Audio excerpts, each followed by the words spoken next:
नमस्कार दोस्तों। तो दोस्तों मैं आप लोगों से एनआईएस टीलेट के बारे में जो उत्तराखंड में कोर्स था इसके बारे में कुछ बात करना चाह रहा हूँ। तो सबसे पहली बात तो ये है दोस्तों, आप जानना चाह रहे होंगे कि जो भर्ती चल रही थी अभी उसमें अभी क्या हो रहा है और एनआईएस टीलेट का क्या होगा।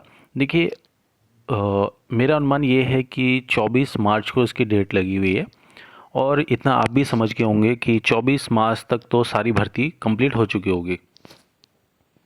तो ऐसा समझ लीजिए कि एनआईएस डीएलएड का जो कोर्स है वो बैकलॉग वाली भर्ती और उसके बाद जो 2020 की भर्ती थी इससे पूरी तरह से बाहर है।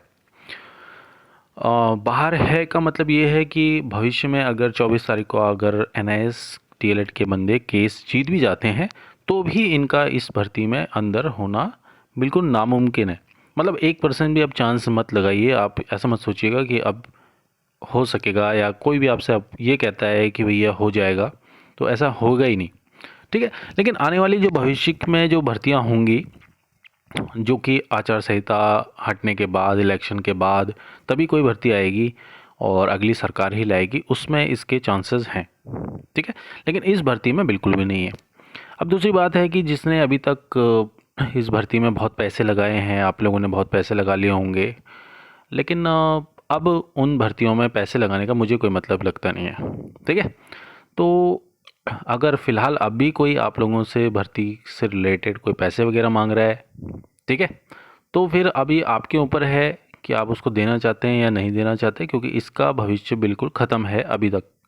ठीक है, अब फ़िलहाल अगर कोई ऐसा कह रहा है कि भर्ती में कुछ हेर फेर करी जाएगी, कोई जियो निरस्त किया जाएगा या नया जियो आने वाला है, तो ये होगा ही नहीं।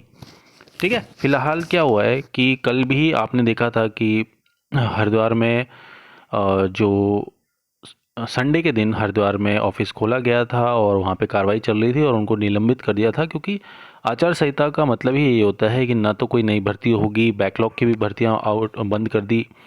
कल ही मैंने एक वीडियो में बताया था कि आर्य कन्या पाठशाला जो रुड़की में एक स्कूल है, उसमें विज्ञप्ति आई थी और जिन कैंडिडेट्स ने फॉर्म भर दिए हैं तो भर दिए थे, लेकिन अब वो अगर आप जाएंगे वहाँ पे तो रोक दिया गया है, यानी कि जो भर्ती के लिए फॉर्म आ रहे थे वो रोक दिए गए हैं। अब आचार संहिता जब ख़त्म होगी, इलेक्शन हो जाएंगे, उसके बाद दोबारा से फॉर्म निकाले जाएंगे और वो भरे जाएंगे।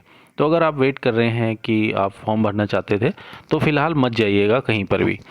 इस समय कोई भी भर्ती जो है वो नहीं होने वाली है। जो भर्ती जहाँ रुकी हुई है वहाँ रुक जाएगी।